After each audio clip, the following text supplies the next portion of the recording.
Bonjour, je m'appelle Gabriel Colasodo et je suis le gestionnaire de l'éducation et des services aux patients chez Myelome Canada.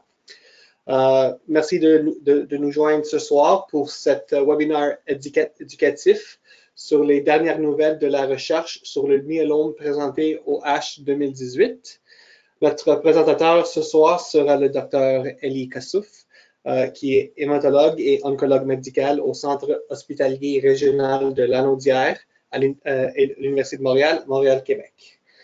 Alors, avant qu'on commence, j'aimerais juste vous dire que tous nos webinaires sont enregistrés et ils sont disponibles sur notre chaîne YouTube, youtube.com, et à partir de notre site web myelome.ca.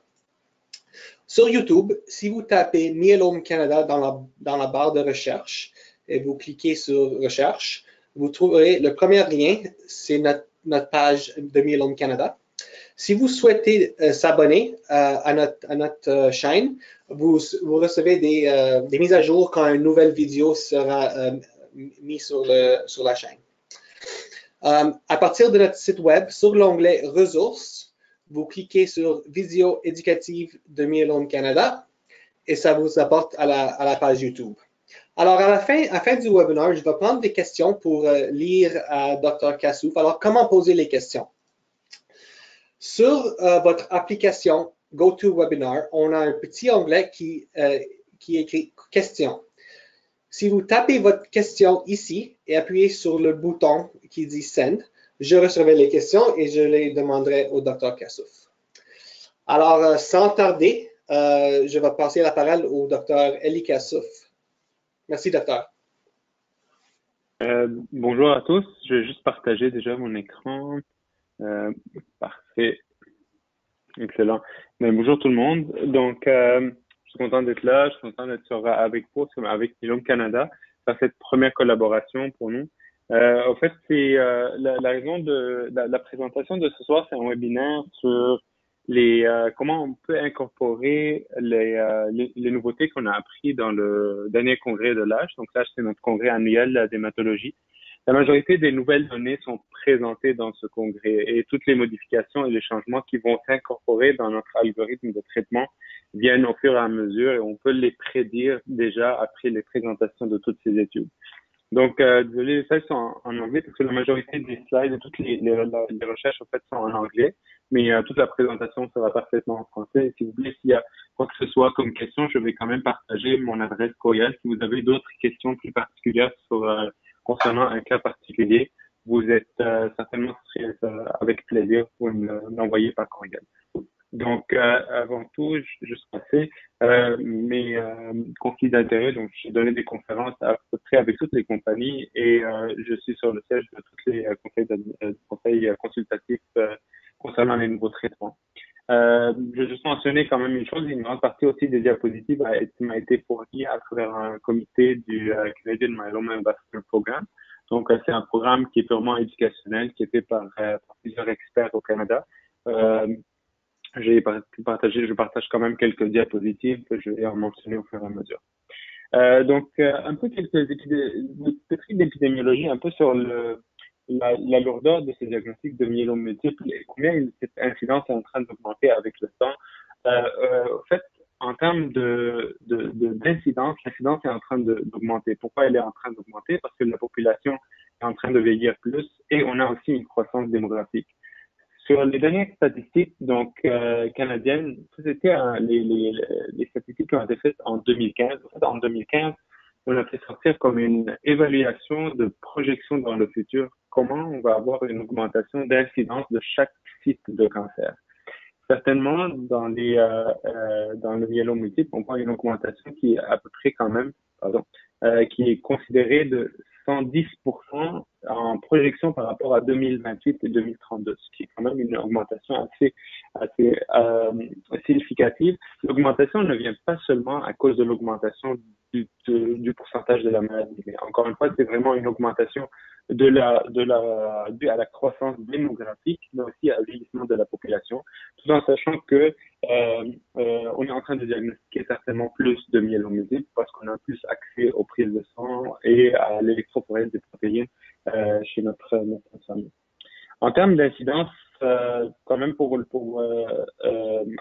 de nouveaux cas de myélome multiple on a par année.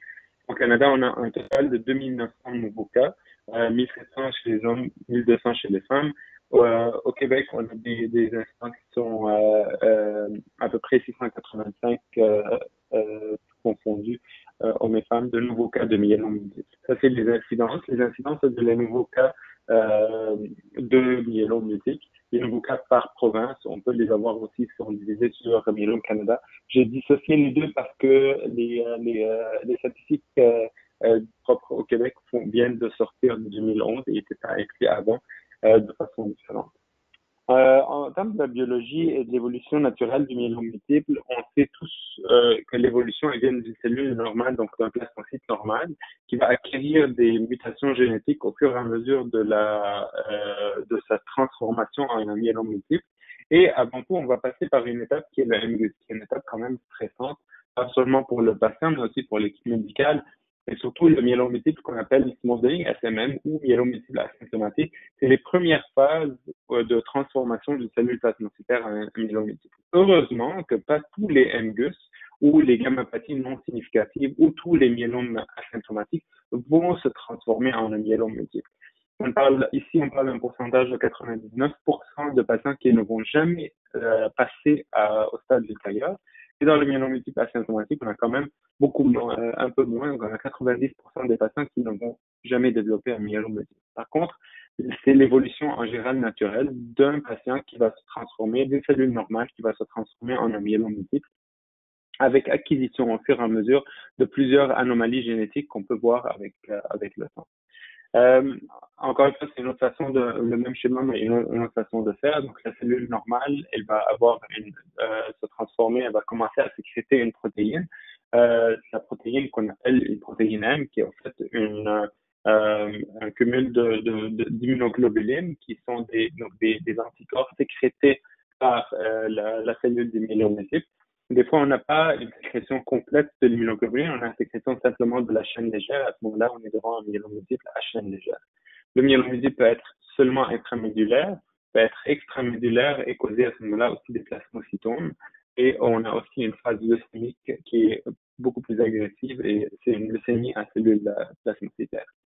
Avec les différentes étapes de la transformation, on a des différentes mutations et changements génétiques et acquisition d'anomalies génétiques avec le temps, qui vont en général ajouter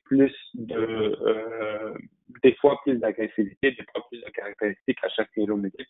Et aujourd'hui, en 2019, il est important pour nous d'essayer de les savoir parce que le pronostic est différent et des fois le changement du traitement et le choix thérapeutique reste différent aussi. Pour diagnostiquer un myélome multiple, on doit certainement avoir des critères cliniques. Les critères cliniques, on les appelle CRAB. Pourquoi? Parce que c'est calcium, insuffisance rénale, anémie et atteinte osseuse.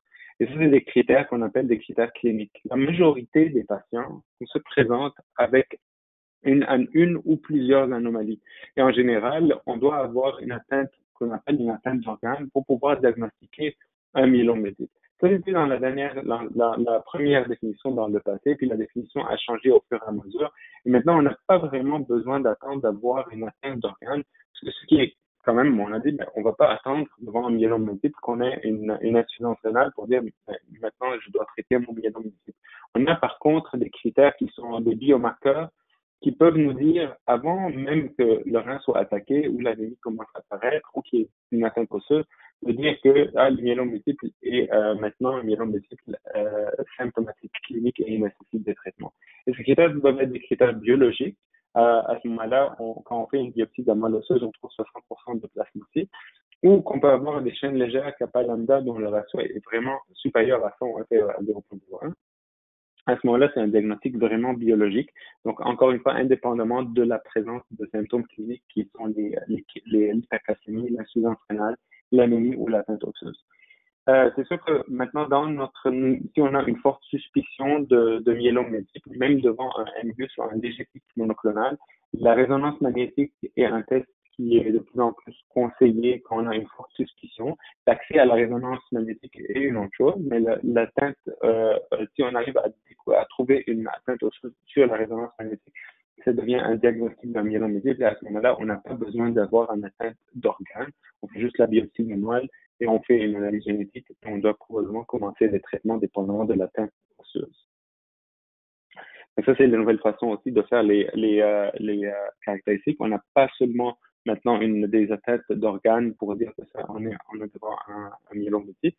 Les critères ont été changés, on peut gras. Pourquoi? Parce on peut trouver 60% de plasmacytes à l'intérieur de la moelle qui est nécessaire et même ici suffisant pour avoir un diagnostic de myélome multiple ou une atteinte de chaîne légère, de ratio de chaîne légère libre kappa sur lambda qui est supérieur à 100 ou inférieur à 0,01, une atteinte osseuse au niveau de la résonance magnétique. Ces trois, en général, peuvent suffire pour dire que c'est un myélome multiple, indépendamment si on a une hypercalcémie, une insuffisance rénale, une anémie ou une atteinte osseuse expresse sur le radiographie ou sur le PET scan. Maintenant, est-ce qu'il y a toutes les myélomes multiples sont pareils? Non, on a des critères pour nous dire que c'est un myélome multiple en général qui est de bon pronostic ou de mauvais pronostic. Dans les tumeurs solides, on parle de stade de la maladie, on parle de stade 1, stade 2, stade 3, stade 4. Au niveau du myélome multiple, on parle de 3 stades. Les critères de stadification sont des critères qui s'appellent ISS. Donc, c'est un International Staging System ou système de classification internationale. On a les stades 1, stade 2, stade 3. Dans le passé, ce qu'on faisait il y avait le ISS1, mais maintenant il y a le RISS1, Revised International Staging System. Qu'est-ce qu'il prend en considération? Il prend en considération les caractéristiques cytogénétiques et le taux de LDH.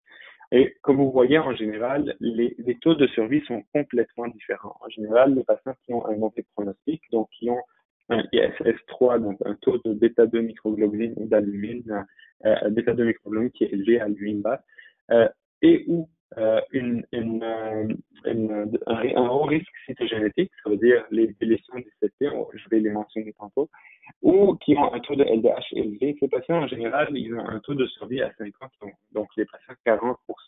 Quand même, c'est très différent des patients qui ont un taux de standard, donc de 82% de survie à 5 ans, pour les patients qui ont un bon pronostic, donc un score de ISS. En général, ce stade de pronostic est un stade au début de la maladie qu'il faut avoir. C'est quoi les critères de mauvais pronostic? C'est translocation 4-14, 14-16, 14-20 et délétion 17. C'est en général des analyses cytogénétiques qu'on vérifie sur le sang médulaire au début du diagnostic et ça peut nous donner une idée pour le critère de stadification. C'est aussi une autre façon de faire pour avoir la même classification. Donc, un stade 1, stade 2, stade 3, avec des médianes de survie qui sont complètement différents. Un patient qui a un médecin, qui a un stade 3, on sait déjà depuis le début qu'on est devant une maladie quand même qui est agressive. Et à ce moment-là, pour les patients qui sont en stade 3, les interventions thérapeutiques qu'on est en train de faire sont un peu plus dures. Et on sait qu'on est devant une maladie plus agressive. Et à ce moment-là, on sait qu'on doit intensifier plus le traitement. Mais le multiple est une maladie chronique. On traite un grand clone de cellules cancéreuses. Puis, on arrive à entraîner ce qu'on appelle une rémission. Tous les clones ont diminué. Comme vous voyez ici, le clone rouge, il a disparu parce qu'on l'a traité. Par contre, les autres clones n'ont pas disparu. Et c'est une question de temps avant que la maladie récidive et que un des clones de cellules va reprendre la relève et va regrossir de nouveau. Et à ce moment-là, le myélome multiple va acquérir de nouveaux caractéristiques. Et on sait en général que c'est plutôt les clones qui ont ces caractéristiques cytogénétiques plus actives qui, eux, vont augmenter avec le temps. C'est quand même une évolution sur plusieurs années et heureusement que là, tous les traitements sont en train d'essayer d'espacer ce temps entre traitement et récidive en augmentant les façons, en donnant de meilleurs traitements, mais aussi en donnant des traitements de maintenance ou en faisant une autogreffe ou en prolongeant le traitement et en gardant les patients toujours sur le même traitement. C'est quoi les traitements qui sont disponibles? On parle de deux grandes classes de traitements. On a ce qu'on appelle les immunomodulateurs et les inhibiteurs de protéasome. Donc, immunomodulateurs, on a trois traitements qui sont disponibles. Un qui est de moins en moins utilisé, encore un peu plus utilisé en Europe, la thalidomide. Le deuxième, l'énalidomide, ou connu sous le nom de Revlimid, et le pomalidomide, qui est connu sous le nom de Pomalyst. C'est vraiment ce qu'on appelle immunomodulateurs. Donc, c'est des modulateurs du système immunitaire. Ils vont avoir un effet direct antitumoral, mais aussi ils vont avoir un effet immunomodulateur. Donc, ils vont changer l'environnement immunitaire de notre corps pour que lui-même, de nouveau, combatte le cancer. Maintenant, les inhibiteurs de protéasomes, ils ont en effet une façon de travailler qui est complètement différente. On parle de trois molécules actuellement qui sont disponibles: bortezomib ou le Velcade, le carfilzomib ou le Kyprolis et ixazomib ou le Ninlaro. Ixazomib, c'est la forme orale qui est le nouveau, qui actuellement n'a pas encore son approbation au Canada, mais qui est disponible. Il y a plusieurs départements donc, qui sont encore sous traitement avec ixazomib à travers un programme d'accès spécial. Le bortezomib, c'est un traitement qui a été au début du développement, il a été donné en intraveineux.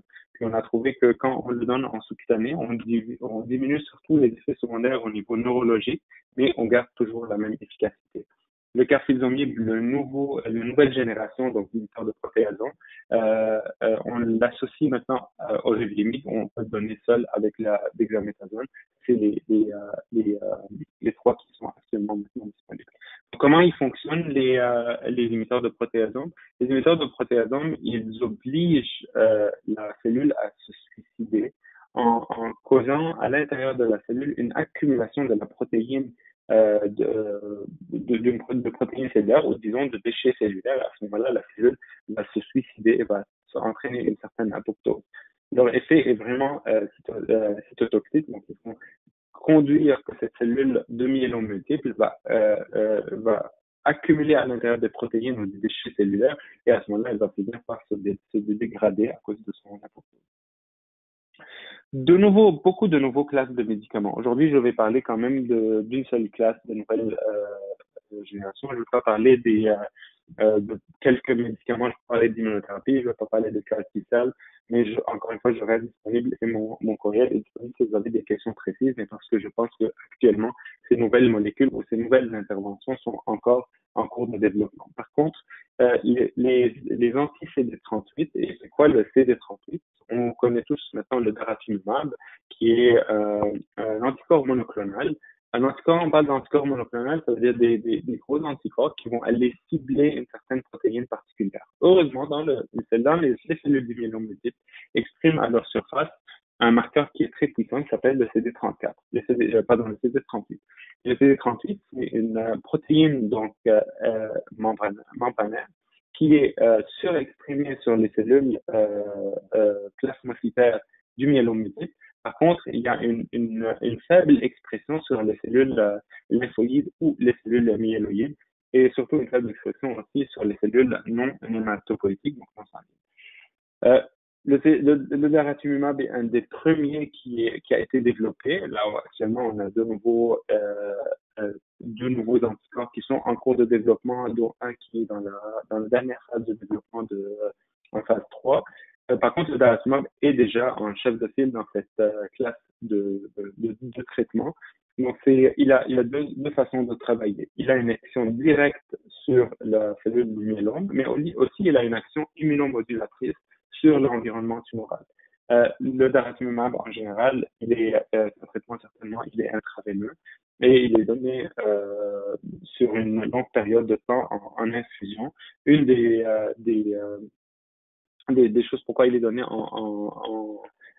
sur une longue période, parce que c'est un traitement quand même qui a été associé à pas mal de réactions d'infusion. Mais les réactions d'infusion sont surtout trouvées durant la première infusion. C'est pour ça que actuellement, la majorité des centres, la façon d'administrer le daratumumab, c'est de diviser la première dose et de le donner plus lentement et à une dose plus diminuée, parce que la majorité des réactions sont des réactions allergiques.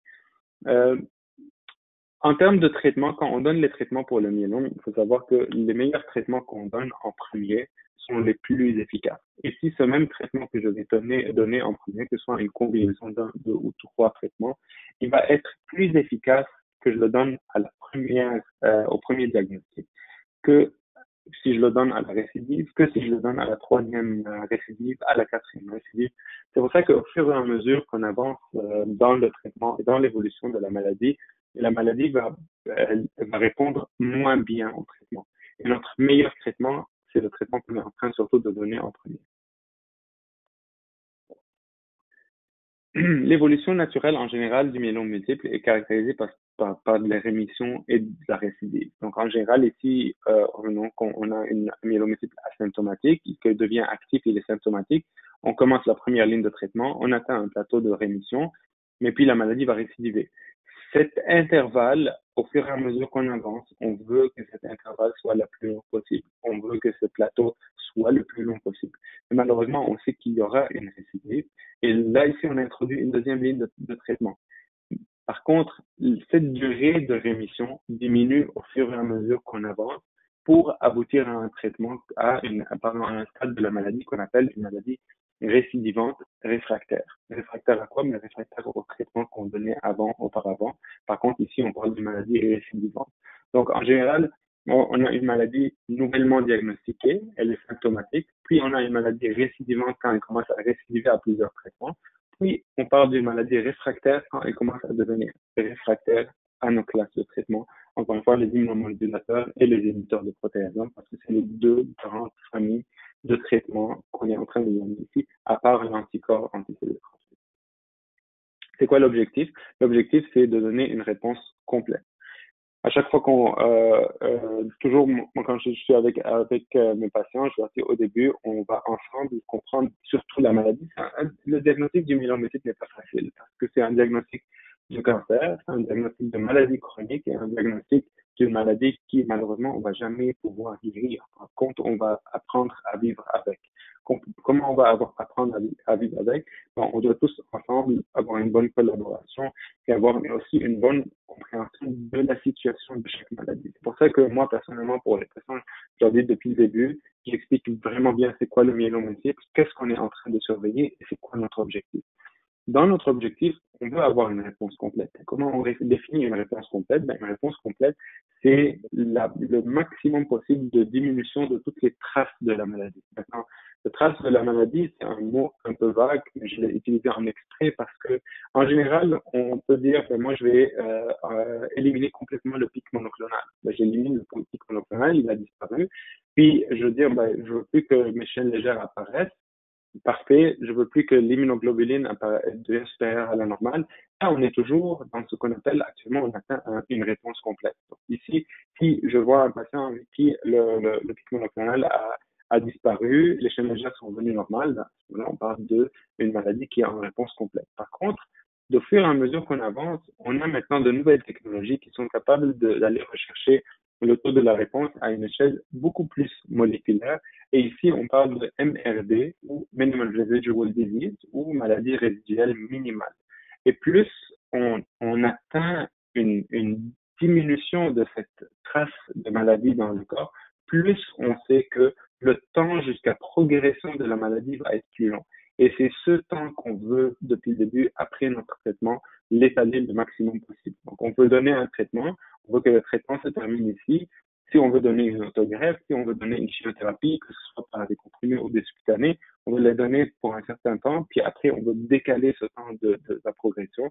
C'est pour ça que la majorité des études cliniques maintenant, ils recherchent pas seulement d'avoir une réponse complète, mais d'avoir une réponse résiduelle minimale la plus profonde possible. Et plus notre protocole est puissant, plus on est capable d'étaler ce temps jusqu'à progression.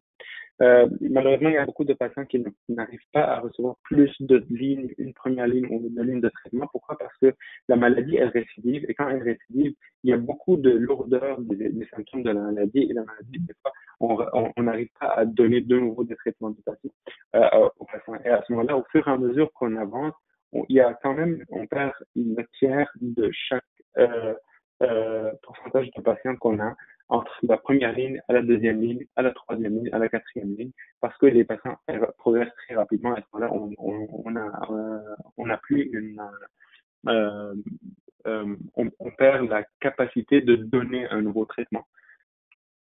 Pourquoi? Parce que quand la récidive arrive, ben, qu'est-ce qui se passe? Mais il y a une insuffisance rénale qui peut s'installer, qui peut nous obliger à ne pas pouvoir donner plus de traitement.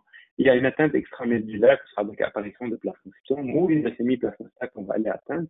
Il y a des fois des fractures osseuses qui rendent des fractures d'orange pour rentrer obliger la patiente ou le patient à être hospitalisé, à ce moment-là avoir plus de complications. Le système immunitaire est compromis, plus d'infections vont arriver, on a plus d'anémie, plus de thrombopénie. On sait que nos protocoles de traitement vont baisser aussi les plaquettes, vont baisser les globules. À ce moment-là, on est quand même embêté parce que notre traitement va entraîner des dégâts aussi, mais aussi on veut donner et la maladie, donc on est dans une course avec la maladie pour essayer de rattraper un peu les symptômes de la récidive. C'est pour ça que, en général, on suit les patients de façon très rapprochée et dès qu'on a ce qu'on appelle une récidive biologique, donc une augmentation du pic, et on a des critères pour déterminer le taux de la progression, et quand on définit une progression, on va à ce moment-là changer directement les traitements et on ne va pas attendre que ces atteintes apparaissent parce qu'à ce moment-là, on va perdre des patients et on ne va pas pouvoir les traiter. Comment on traite au Canada les patients dépendant de ce qu'on a disponible et le myélome multiple en général, comment on le traite? On parle d'une maladie, toujours on l'a dit au début, est-ce on est devant une maladie ou un patient ou une patiente qu'on est capable de greffer? Pourquoi? Parce que la greffe de moelle osseuse est une arme assez puissante pour pouvoir entraîner encore une fois une meilleure réponse de la maladie. Par contre, malheureusement, la greffe n'est pas envisageable chez plusieurs patients. Pourquoi? À cause de l'âge surtout, parce qu'on sait que si on va greffer les patients, plus les patients deviennent plus âgés que 70 ans, la greffe va à ce moment-là donner beaucoup plus de morbidité et de taux de mortalité qui sont supérieurs aux bénéfices qu'on risque d'avoir. C'est sûr que maintenant, aujourd'hui, l'âge n'est plus certainement un critère. On a plusieurs autres façons de faire. On a des patients qui sont plus âgés que 70, mais qui sont assez en forme. C'est pour ça qu'en général, la définition est plus que 60. En fait, dans les études, c'était plus que 65 ans. Mais 65 ans et 70 ans, ça reste une zone grise et dépendante de chaque centre pour dire mais le patient qui a 67 ans ou 68 ans et qui est assez en forme, moi je pense qu'ils sont quand même, ils ou elles restent candidats à une autogreffe. À ce moment-là, ils seront dans le bras à gauche qui sont candidats à la greffe. Les patients qui sont candidats à la greffe, ils vont avoir une chimiothérapie d'induction standard. Donc, la majorité du temps, ce serait le protocole Cyborg qui est utilisé, puis une mobilisation des cellules souches. Puis par la suite, il y aura une hospitalisation avec un traitement de chimiothérapie par melphalan, puis une infusion de cellules souches. Après l'infusion de cellules souches, à ce moment-là, il peut y avoir des fois où on dit, ben, on va utiliser un tandem ou une auto-allogreffe ou double autogreffe chez les patients qu'on considère haut risque, qui sont définis par la présence d'une mutation génétique, comme on l'a défini depuis tout à l'heure, translocation 414, délétion 17, translocation 14-16 ou mésomyoplasme etc. Par la suite, les patients vont avoir un traitement de maintenance jusqu'à progression. Il y a quelques patients et quelques centres et quelques médecins qui utilisent chez les patients qui sont à risque du bortezomib, qui est un traitement en année. Donc, il y a quelques provinces où c'est remboursé, dans d'autres provinces où ce n'est pas remboursé. Mais l'administration du bortezomib, elle vient d'une certaine étude au fond qui a permis de démontrer que les patients en général qui ont une délétion du CP, surtout une translocation 414, c'est des patients qui bénéficient beaucoup plus d'une maintenance avec des inhibiteurs de protéasome plutôt qu'une maintenance avec du lénaludomide. Mais en général, cette discussion vient toujours après le greffeur va discuter avec les patients pour dire, ben, mon opinion, c'est que votre maladie va être va répondre plus aux inhibiteurs de protéasome, mais à ce moment-là, on introduit le bortezomib. Mais heureusement, c'est la minorité des patients parce qu'encore une fois, on parle de haut risque sur le myélome multiple. Les patients qui sont non éligibles à la greffe, il y aura une chimiothérapie standard de première ligne. Récemment, depuis 1 an, 2 ans à peu près, l'étude FIRST a permis d'imposer le résumé d'hexamethasone en première intervention. Il y a quelques centres encore qui est toujours le VMP ou le Cybody en première ligne. Ça dépend VMP ou Cybody, c'est la pratique en général canadienne qu'on utilise surtout. Mais la majorité de la pratique actuelle est rendue pour utiliser du résumé d'hexamethasone. Après la récidive, que ce soit, on parle ici de deuxième ligne, ici on parle de maladie récidivante, et là, ici, on va parler de triplé.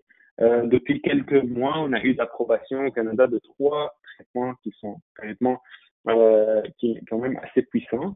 On parle de DRD, daratumumab, revlimid, dexamethasone, daratumumab, lenalidomide, dexamethasone. On parle de KRD, donc carfilzomib, lenalidomide, dexamethasone. IRD, le I, c'est l'ixazomib, donc c'est l'inhibiteur de protéasome qui est en oral. Il est disponible à travers un programme d'accès. Par contre, la combinaison avec l'énalizomib n'est pas remboursée dans plusieurs provinces. Et dans quelques provinces, comme au Québec, l'hexazomib n'est pas disponible en termes de triplé, mais il est disponible en termes de doublé, donc pas avec du vénaligomib. Le DVD, c'est le troisième triplé qui a été approuvé en triplé. Donc, quand on parle de triplé, donc daratumumab, V pour le Velcade ou bortezomib et D pour le dexamethasone. Ou on peut donner de nouveau du Cybody si les patients n'ont pas eu du Cybody avant. La troisième ligne, on passe ici à ce moment-là au patient qui est récidive après les triplés ou après un doublé. Et la majorité du temps, on va utiliser du Revlimid dexamethasone s'il n'a pas été utilisé ou du carbamazepine dexamethasone seul ou reprendre le Cybody ou plutôt le pomalidomide qui est un traitement assez puissant qu'on peut le combiner à la cyclophosphamide.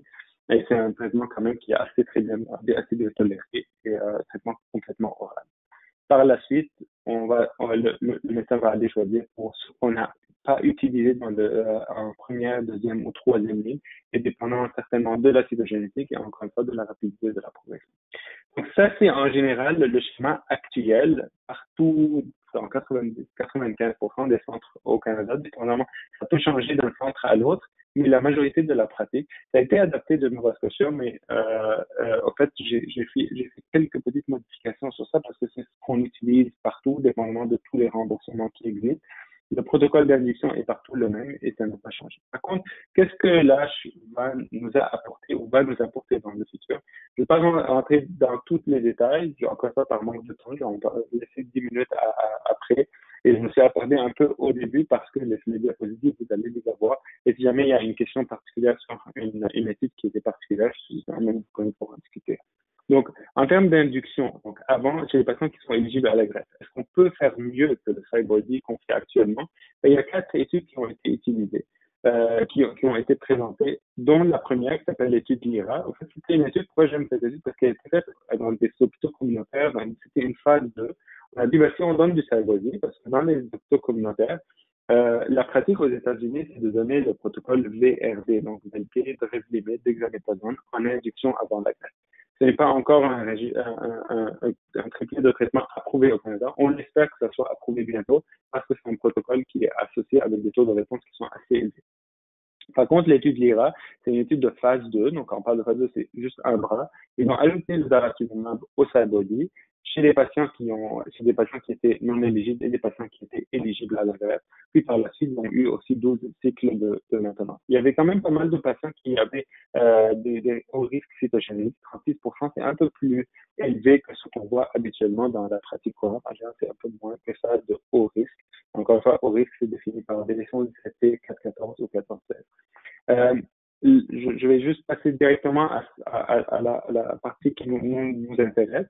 Donc, en termes de taux de réponse, quand on parle de taux de réponse, ça veut dire qu'on a pu contrôler la maladie, on a pu diminuer nos pics monoclonales, diminuer nos chaînes de chair, diminuer les immunoglobulines.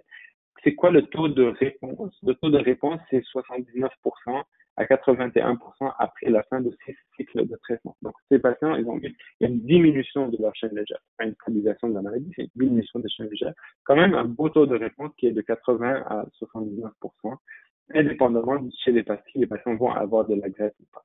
Par contre, il y avait 40 patients qui sont rendus à avoir une autogreffe de cellules souches. Et ce qui est quand même important de savoir, c'est que le fait d'ajouter du daratumumab n'a pas eu un impact sur la collecte des cellules souches. Et la conclusion de l'étude, c'était de dire que si on donne du daratumumab au Cybody, on est quand même en train d'avoir 80% de taux de réponse chez les patients qui sont nouvellement diagnostiqués. Donc, ça reste encourageant. On a 18 mois de survie sans progression de la maladie chez tous les patients, les 80 patients qui ont été considérés dans cette étude. Donc, cette étude, qu'est-ce qu'elle nous a dit? Est-ce que ça va changer notre pratique au Canada? Non, mais ce que j'ai trouvé qui était intéressant, j'étais présent dans la séance, un médecin des États-Unis a dit au présentateur, pourquoi vous avez, on a un protocole de VRD qui est beaucoup plus puissant et pourquoi vous avez combiné le Cybody qui n'est pas un protocole assez puissant avec le daratumumab. Il a dit dans les hôpitaux communautaires et chez des patients qui sont où on n'a pas accès à des traitements encore une fois beaucoup plus cher, qui est le VRD. On a des patients chez qui on donne le Cybody et on veut quand même faire une étude qui peut montrer que le fait d'ajouter le daratumumab au Cybody quand même reste un traitement qui est faisable. Certainement, c'est un traitement qui est faisable, c'est un traitement qui donne quand même des résultats qui sont encourageants, mais encore une fois, on veut essayer d'avoir un peu plus. Comment on peut faire pour avoir un peu plus? C'est le protocole de RVD, donc RVD ou VRD.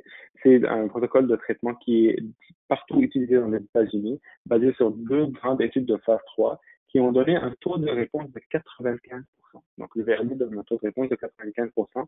Ça, c'est une revue un peu dans un seul centre où il y avait 1000 patients qui ont eu à l'hôpital, donc à Georgia, à Atlanta, ils ont eu du Revlimid, du bortezomib et de la dexamethasone, puis ils ont été greffés. La majorité ont été greffés, il y a une minorité qui n'ont pas eu une bonne réponse de la maladie, puis ils ont été greffés de date ultérieure, ils ont été stratifiés, puis selon le risque génétique, puis ont eu un traitement de maintenance. Donc, en total, il y a 755 patients qui ont rendu un traitement de maintenance par rapport à 1000 patients. Les taux de réponse, quand même, qu'on peut voir en termes de taux de réponse de survie sans progression de toute la maladie, avec 63 mois. 63 mois, quand même, c'est une survie sans progression après une autogreffe pour toute la population. Par contre, quand on dit les patients en termes de patients qui ont un risque standard cytogénétique ou haut risque cytogénétique, les différences sont quand même ce qu'on voit habituellement, 72 mois avant que la maladie progresse, post-autogreffe pour les patients qui ont un risque standard et 37 mois pour les hauts risques. C'est quand même un peu habituellement ce qu'on voit dans la pratique courante. Maintenant, nous, notre conclusion, c'est de dire que RVD, on espère que ce soit être approuvé au Canada pour l'induction avant la greffe pour les patients qui ont un myélome multiple nouvellement diagnostiqué. Cette présentation qui a été faite donne de nouveau un autre argument que ça, c'est un des meilleurs protocoles actuellement disponibles pour induire une bonne réponse avant d'aller à une autogreffe de cellules souches. Est-ce qu'on peut faire encore mieux? Ça, c'est une autre étude, mais ce qu'ils ont fait, c'est ajouter le daratumumab. C'est l'étude Griffin qui a une phase 2. Malheureusement, la phase 2 est en cours de recrutement. Donc là, ils ont présenté juste 16 patients pour dire est-ce que c'est toxique et qu'est-ce qu'on peut faire après. Donc les patients ont eu du VRD, qui est encore une fois le protocole à date aujourd'hui le plus puissant, on l'a pas encore, on l'espère avoir bientôt. Ils ont dit, on veut ajouter encore de daratumumab pour avoir une meilleure réponse. Donc, les salutations au début qui ont été récitées, c'est pour avoir un peu de sécurité de la façon de donner cette thérapie. Puis par la suite, il allait recevoir de nouveau après la greffe une consolidation, ce qui n'est pas une pratique qui est encore assez fréquente. Il y a quelques centres encore qui font des consolidations après la greffe. Mais en général, on passe après la greffe à tout de suite après une maintenance. Par contre, dans cette étude, donc, ce qu'ils ont montré, c'est quand même des taux de réponse de 100%. C'est sûr que c'est 16 patients, donc on ne veut pas vraiment dire c'est vraiment des 100%. Mais ce qui est intéressant le plus, c'est qu'après la consolidation, il y a 50% des patients qui ont eu du daratumumab, Revlimid, avec dexamethasone. 50% ont eu une MRD négative. C'est-à-dire qu'on a, même à une échelle moléculaire, on n'a pas pu détecter de maladie. Encore une fois, on parle toujours que plus on a une MRD plus on atteint une MRD négative, plus long va être la progression de la maladie. En parenthèse, le test pour MRD n'est pas encore disponible et n'est pas encore, même aux États-Unis, n'est pas disponible pour la pratique courante. Il est disponible toujours dans le cadre des études cliniques. Donc, la phase 2, la full phase 2 est en cours de recrutement. Elle va inclure une randomisation entre les patients qui vont avoir du daratumumab, Revlimid, dexamethasone comparé à VRD. C'est un protocole qui, à mon avis, va être dans le futur un des plus puissants pour l'induction pour le traitement. Finalement, la greffe reste nécessaire avec l'ère des nouveaux traitements? Un article, une présentation qui est quand même assez intéressante de dire, donc du carfilzomib, qui est le nouveau inhibiteur de protéasome, avec du Revlimid, dexamethasone, puis je donne une greffe, puis du KRD en consolidation, comparé à ce qu'on donne juste du KRD seul. C'est une étude quand même qui est un peu plus complexe parce que le bras vert ici, pour moi, et la comparaison en utilisant ce bras est quand même un peu importante à ce stade. C'est que on peut s'en passer de la greffe chez les patients, même s'ils sont éligibles à la greffe. ils ont randomisé les patients à recevoir donc carfilzomib, cyclophosphamide, dexamethasone ou carfilzomib, revlimid, dexamethasone, ou comparé à juste du KRD seul, c'est le protocole qu'on a disponible mais chez les patients récidivants actuellement. Donc, ce qui est important de permettre de voir, c'est il y a des taux de réponse qui sont certainement supérieurs chez les patients qui prennent du KRD comparé au carfilzomib, cyclophosphamide. Par contre, c'est ça qui est, à mon avis, le plus important. Euh, Quand on voit les patients qui ont allé vers une autogreffe, comparé aux patients qui n'ont pas eu d'autogreffe, après 12 cycles de KRD, on a à peu près les mêmes taux de réponse. Maintenant, dans cette étude, le KRD a été donné pour 12 traitements, alors qu'ici, on parle d'un traitement qui a une autogreffe, puis un traitement de maintenance par la suite. Le problème, c'est que ces données, on les a dans une fraction de temps, et ce n'est pas des données à long terme. Donc, c'est des données après une durée de temps qui n'est pas encore, qui ne justifie pas encore de dire que le protocole de donner juste 12 cycles de KRD et juste d'attendre la progression de la maladie, on est en train d'avoir une meilleure réponse à long terme. Par contre, en termes de MRD négative, on a certainement avec le carfilzomib Revlimid dexamethasone quand même une bonne réponse de 54% de MRD négative, comparé à 58% quand on donne le KRD puis suivi d'une autogreffe. Ce qui est le plus important ici, c'est de dire qu'on a besoin certainement d'un plus long suivi pour avoir une bonne évaluation de la survie sans progression et surtout quand on sera à distance du 12e cycle de KRD qui est donné dans le drap comparateur.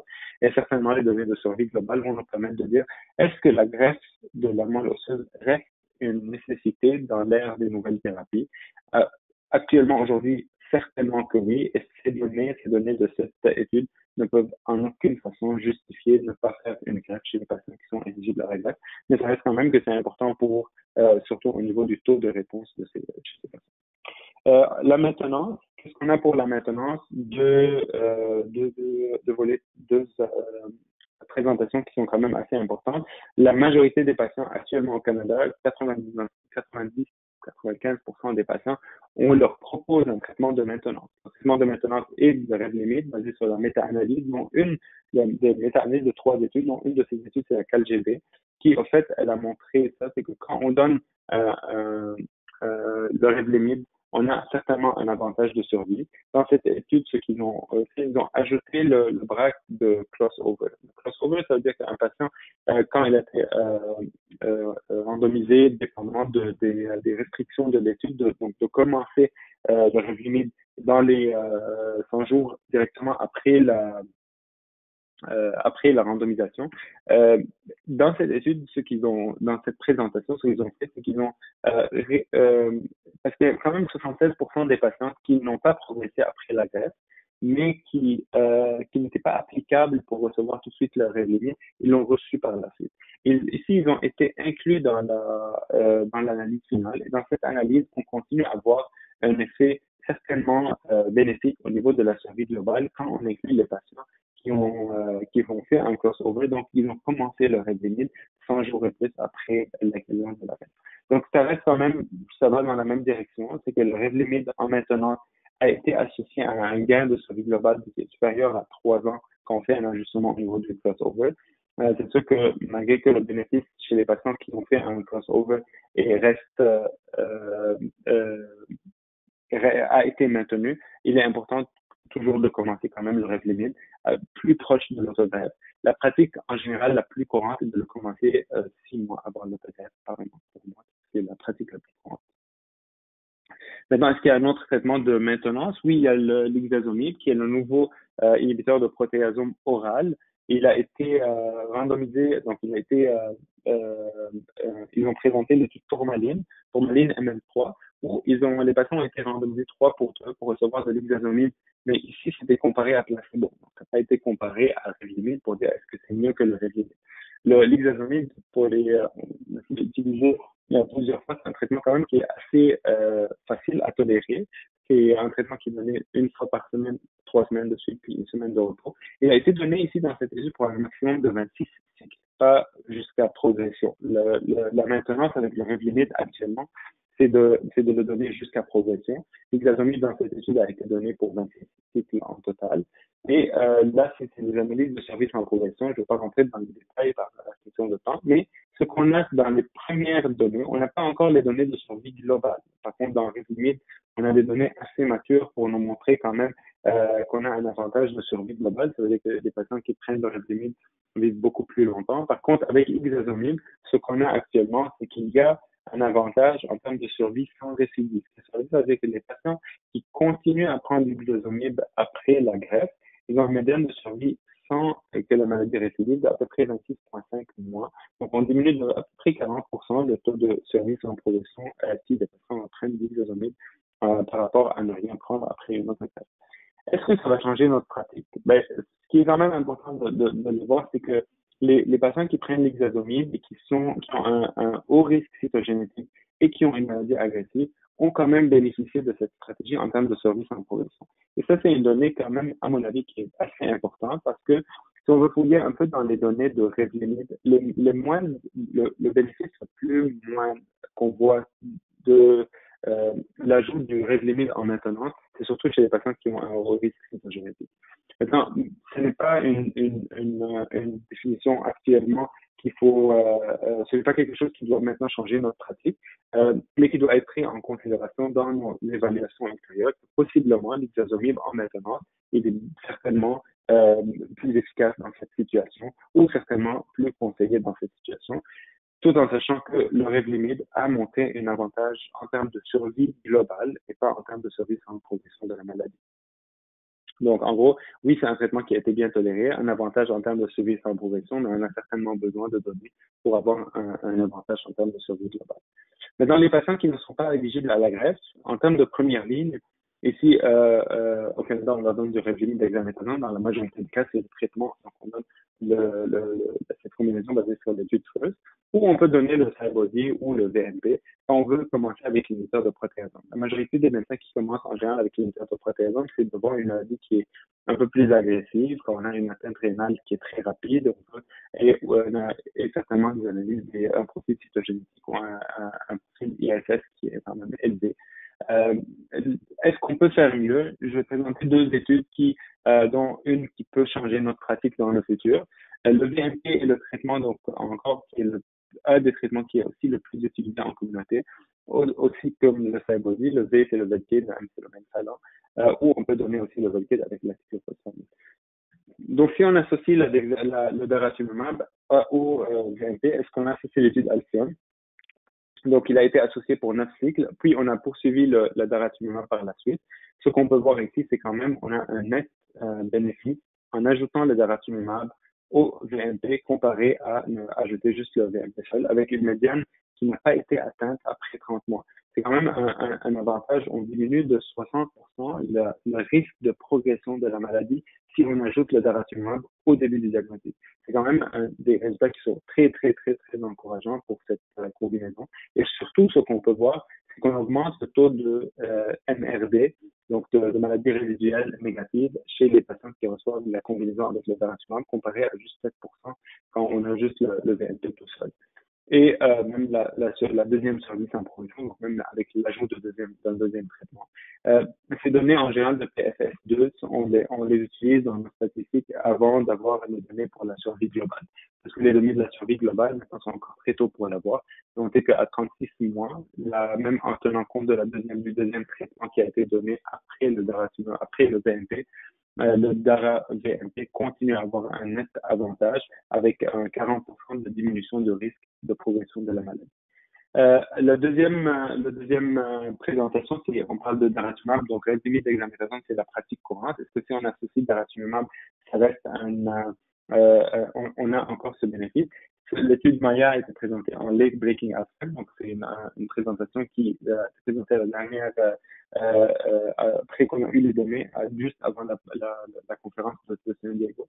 Chez les patients qui sont non éligibles, et ici on peut voir après un recul de 30 mois il y a 71% qui sont encore sur cette thérapie de daratumumab brève limite dexamethasone. C'est des chiffres quand même qui sont très, très élevés, en sachant que le brève limite dexamethasone a aussi bien fait ici avec 31 mois. Mais on a quand même un 44% de réduction de risque de progression en ajoutant le daratumumab au brève limite dexamethasone. Tous les patients qui ont bénéficié, mais encore une fois, on voit un peu le bénéfice était un peu moindre chez les hauts risques cytogénétiques avec l'ajout de daratumumab. On contrecarre ça un peu, mais quand même, l'avantage avec cette combinaison reste à prendre en considération chez les patients qui ont un haut risque cytogénétique. Le taux de réponse global est de 93% en associant DARA-Redex et le taux de maladie résiduelle négative quand même de 4% comparé à 7%. Un bon profil de sécurité, tout en sachant que quand même, on a des taux de réaction à l'infusion qui sont de 41%. Donc, la moitié des patients vont quand même faire une certaine allergie. Avec le DARA, on a un peu plus de neutropénie, on a un peu plus d'infections secondaires, mais quand même qui reste gérable et qui n'a pas vraiment une grosse différence en termes d'effets secondaires quand on ajoute daratumumab à cette combinaison. Ça, à mon avis, c'est un des régimes ou des protocoles de traitement qui vont être les plus efficaces et il faut certainement prendre en considération que le coût va être quand même une valeur à prendre en considération de cette combinaison de traitements.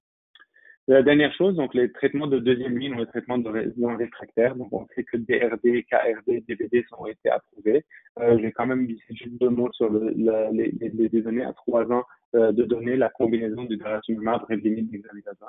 Ça, c'est toutes les données, donc vous aurez les diapositives, les études qui ont comparé les triplés aux doublés et la majorité vont tous dans la même direction, comme on peut voir ici dans cette méta-analyse. Donc, à chaque fois qu'on ajoute un triplé, donc on donne 3 traitements, on a certainement un meilleur contrôle de la maladie que de donner juste un doublé, juste de Revlimid dexamethasone. Donc, en général, par puissance, donc on parle de DARA, l'index, carfilzomib, l'index, puis DARA, bortezomib, dexamethasone. C'est encore une fois la majorité chez les patients qui ont la maladie à récidiver, il faut donner un triplé pour avoir un meilleur contrôle de la maladie. L'étude Pollux, donc daratumumab Revlimid dexamethasone, les données à 42 mois de survie sans progression, il reste 44 mois de médiane de daratumumab Revlimid dexamethasone dans cette combinaison. Pour l'étude Castor, donc quand on va associer à bortezomib, on parle d'un peu moins, donc de 16,7 mois de survie sans progression quand on associe avec dexamethasone au daratumumab. Il faut certainement tenir en considération ce que les patients ont reçu en première ligne avant, est-ce que c'est du Velcade ou de l'éranithamine pour décider le choix entre les traitements. Je ne vais pas rentrer finalement dans ces détails, mais encore, la survie sans progression chez les patients qui ont reçu de l'éranithamine, elle est différente dépendamment de si les patients vont recevoir quelle combinaison. C'est sûr qu'en général, dans le Castor, par exemple, Pollux, les patients n'avaient pas été réfractaires au lénaludomide, ce qui est certainement à prendre en considération ultérieurement. Par contre, quand on va donner du daratumumab de Velcade, dexamethasone, notre DRA médian, notre durée de réponse va être moindre chez les patients qui ont été réfractaires au lénaludomide. Ça, c'est important pour les médecins à prendre en considération avant de savoir la séquence et la chronologie des traitements à donner.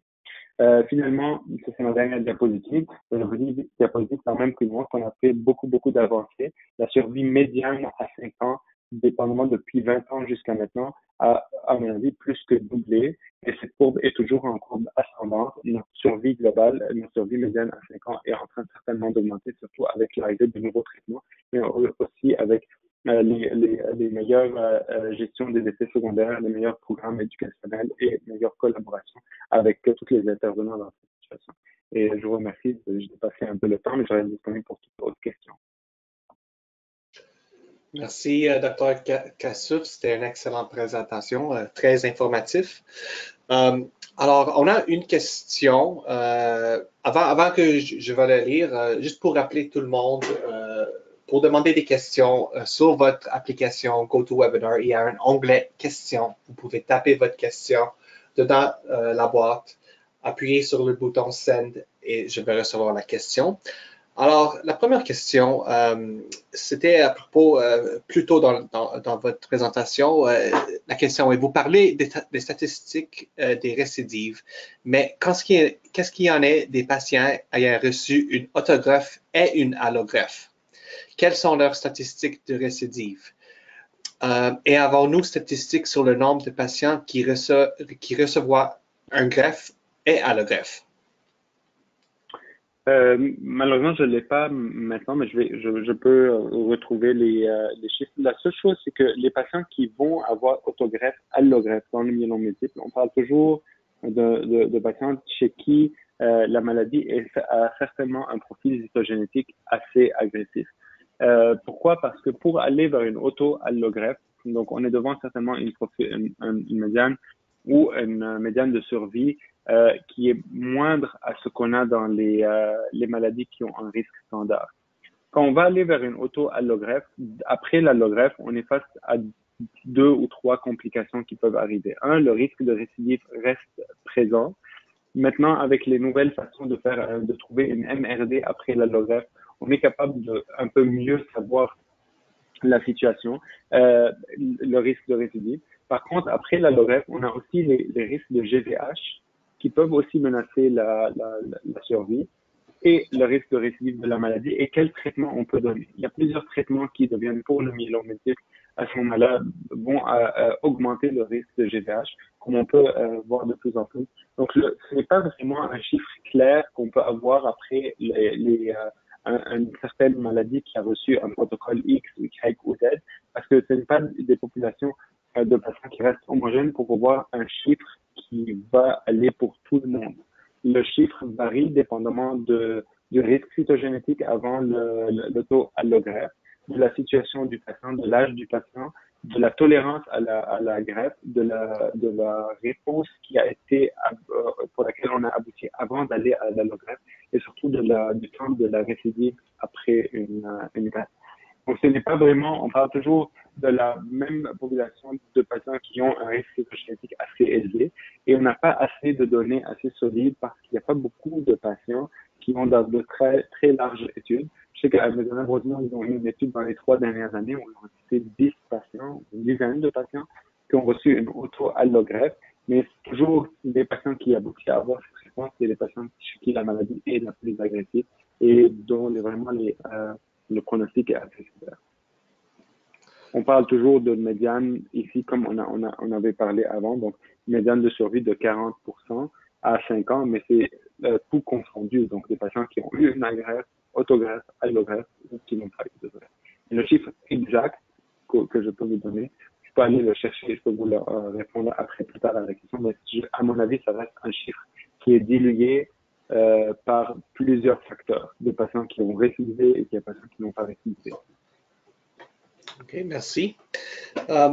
Alors, une autre question à propos de la greffe. Quels sont les critères qui font qu'un patient est éligible à une deuxième greffe ou non? À une deuxième greffe. Ah, c'est ça une très bonne question. En fait, il y a il n'y a pas encore un consensus. Moi, j'ai fait une grande partie de ma spécialité en France. Et en France, tous les patients reçoivent à peu près, à un certain âge, reçoivent une autogreffe. C'est une pratique quand même qui est complètement un peu différente de le double autogreffe. Actuellement, on collecte toujours les patients pour une double autogreffe. L'âge reste un déterminant très important de savoir est-ce que le patient est éligible à recevoir une deuxième autogreffe. Pour la simple raison, c'est qu'en général, on donne une chimiothérapie d'induction, on fait une première autogreffe, on a une rémission. Si cette rémission est très longue, et si le patient reste éligible à une deuxième autogreffe basée sur la situation médicale, le taux de réponse, les critères de comorbidité, les critères de risque, l'âge, à ce moment-là, une deuxième autogreffe reste une possibilité au Canada pour recevoir une deuxième autogreffe. Tout en sachant que tout patient actuellement qui est indépendamment de son âge, il est collecté en général, il ou elle est collecté pour 2 autogreffes. Le choix de la deuxième autogreffe dépend de la durée de la réponse après la première autogreffe et de l'état du patient ou de la patiente au moment de la récidive. Parfait, merci. Une autre question. Est-ce que les études cliniques sont prioritairement réservé aux patients à haut risque? Non, toutes les études cliniques actuellement sont en train toujours dans les études, on a des randomisations et on a des stratifications. Les différences, c'est que randomisation, en général, on les randomise pour recevoir le bras contrôle et le bras où on ajoute l'expérimental. Mais la stratification, elle stratifie les patients depuis le début pour savoir, on veut savoir est-ce que notre traitement est meilleur pour les patients qui sont à bon risque, risque intermédiaire ou mauvais risque. En première ligne, le pourcentage des patients qui ont un mauvais risque cytogénétique sont moins fréquents que ce qu'on a en deuxième ligne. Pourquoi? Parce qu'il y a quand même le pourcentage de ce clone de résistant, il va augmenter au fur et à mesure de la progression. Donc, c'est sûr que les études de première ligne randomisent tout le monde, mais on a toujours une fréquence moindre de haut risque cytogénétique parce qu'il y a moins de haut risque cytogénétique. Par contre, au moment de la progression, les hauts risques cytogénétiques vont augmenter dans les études et c'est pour ça qu'on voit des fréquences qui augmentent. Par contre, non, les études, ils incluent tout le monde en général, mais la stratification peut nous montrer une variation dans le pourcentage des risques cytogénétiques. Mais le patient, quand il est randomisé, il ou elle est randomisé comme une randomisation pour un diagnostic de myélomyélite indépendamment du risque cytogénétique. OK. Oui, merci. Une autre question à propos de votre réponse. Qu'est-ce qui fait que certains patients n'ont pas de stadification au début de la maladie? C'est l'accès aux tests. Certainement, il y a des tests qui sont très faciles à faire. Pour l'ISS, donc on parle d'un dosage de bêta-2 microglobuline et albumine. Et à mon avis, c'est des tests qui sont assez couramment faits. Je trouve aucune raison pourquoi ils ne sont pas faits. Le taux de LDH de même. Pour la cytogénétique, des fois, on est devant une maladie qui est très agressive. On fait une biopsie de moelle et on voit du liquide de sang médulaire pour avoir des critères un karyotype et à rechercher par fiche la translocation 414, 14-7. Des fois, le spécimen qui est envoyé est ou bien dilué ou bien n'est pas suffisant pour avoir le résultat génétique. Et à ce moment-là, le patient a déjà eu des traitements. On doit commencer un traitement de façon urgente.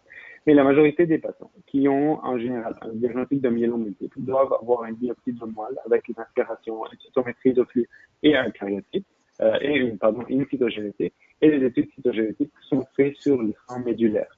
L'accès à faire une biopsie ou faire une aspiration externale peut des fois compliquer que les patients n'ont pas tous une évaluation cytogénétique. Mais par contre, les autres tests sont vraiment des prises de sang, donc je ne trouve vraiment aucune objection pourquoi une bêta-2 microglobuline qui a une prise de sang à l'albumine ou à l'LDH ne sont pas. OK, merci. Une autre question, quels sont vos arguments ou explications pour maintenir une thérapie pour les patients qui obtiennent un statut de CR ou SCR? Vous pouvez répéter juste la première fois? Quels sont vos arguments ou explications pour maintenir une thérapie pour les patients qui obtiennent une réponse complète ou un SCR? Ouais. Ouais, ça c'est une super question parce que c'est vraiment notre réalité courante. On sait dans les études que les patients après l'induction ou après une autogreffe et qui reçoivent une réponse complète ou une SCR, donc un Stringent Complete Response, on discute toujours, est-ce que ça vaut la peine de donner un traitement de maintenance? Est-ce que ça vaut la peine? Pourquoi? Parce qu'on sait que plus profond on a notre réponse, mieux va être la durée où la maladie ne va pas récidiver. Donc, c'est vrai que maintenant, le CR est une façon de faire si notre maladie a répondu. Le SCR est une façon de faire aussi pour savoir si notre maladie a encore mieux répondu. Mais on est maintenant à un stade où on sait que même si on a une réponse complète ou une stringent complete response, on sait quand même qu'il y a des patients à une échelle moléculaire, donc ils sont MRD positifs. Donc, c'est sûr que dans le futur, si on est capable de faire de la MRD pour tout le monde et de savoir que ce patient est MRD, cette patiente elle est MRD négative, donc ça veut dire qu'à une échelle moléculaire, on n'a pas encore de trace de maladie. Est-ce que ça vaut la peine de maintenir le traitement ou pas? c'est des questions qui actuellement, aujourd'hui, on n'a pas de réponse. Et nous aussi, on veut savoir cette réponse. C'est que, est-ce que ça vaut la peine de donner un traitement de maintenance pour les patients qui obtiennent une MRD négative? Pour les réponses complètes et les stringent complete response, on sait que maintenant que la maladie va récidiver probablement dans le futur, mais le CR fait moins bien que le SCR, mais le SCR et le CR, ils font moins bien que les MRD négatifs. Donc, avant qu'on ait une réponse au niveau de la profondeur de la réponse moléculaire, on ne peut pas corréler et dire qu'on peut maintenant s'en passer d'un traitement de maintenance. Mais la direction dans laquelle on s'en va, c'est plus profond, on a une réponse complète, donc à une échelle moléculaire MRD ou SCR, beaucoup plus profonde, avec le séquençage génomique. On sait que ces patients, probablement qu'on va les dispenser d'un traitement de maintenance parce qu'on va à une échelle moléculaire pour savoir que la maladie est vraiment nettoyée au maximum dans le système. Donc, sachant que le diagnostic de CR et de SCR n'est pas un diagnostic assez facile parce qu'il va dépendre aussi d'une biopsie de moelle osseuse, d'une cytométrie de flux, alors qu'avec le MRD, c'est encore plus compliqué parce qu'on fait un séquençage génomique ou un cytométrie de flux qui est plus spécialisé, qui actuellement n'est pas dans la pratique courante. Mais ça, c'est la direction dans laquelle on s'en va. Et les patients chez qui on aboutit à une MRD négative, on essaye de probablement, est-ce que ça vaut la peine de leur donner un traitement de maintenance? On ne sait pas encore. Mais c'est probablement ça la direction dans le futur. OK, merci. Quelqu'un vous remercie pour vos infos. Je pense qu'on va terminer sur une dernière question qui n'est pas vraiment reliée aux études cliniques, mais la personne demande, peut-on vivre normalement, c'est-à-dire voyager, sortir, quand tu souffres d'un myélome et tu es sur un traitement, disons, comme le pomalidomide? En fait, j'ai eu cette question aujourd'hui. J'ai une personne qui fait quand même plusieurs mois qu'elle est sous pomalidomide. La maladie doit être stable. Et en général, il y a deux volets à cette question. Il y a la sécurité patient-médecin et la sécurité des assurances et la sécurité d'avoir des complications.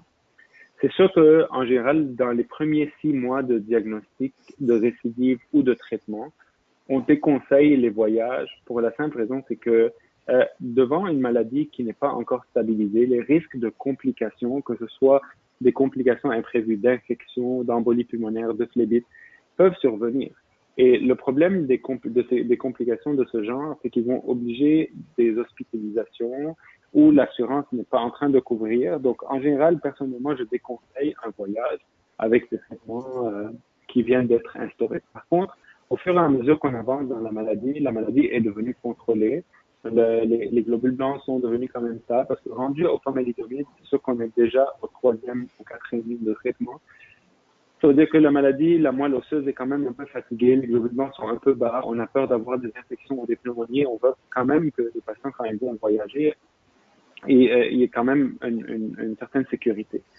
Personnellement, ce que je fais habituellement, j'attends toujours les 3 à 6 premiers mois après instaurer un nouveau traitement, d'avoir un bilan stable et de conseiller quand même s'il y a un voyage, que ce soit un voyage qui doit être dans la semaine d'arrêt, si c'est vraiment urgent, dans la semaine d'arrêt du pomalidomide, ou s'il y aura un voyage assez longtemps, juste qu'il y ait une prise de sang qui pourrait être faite et de nous la communiquer.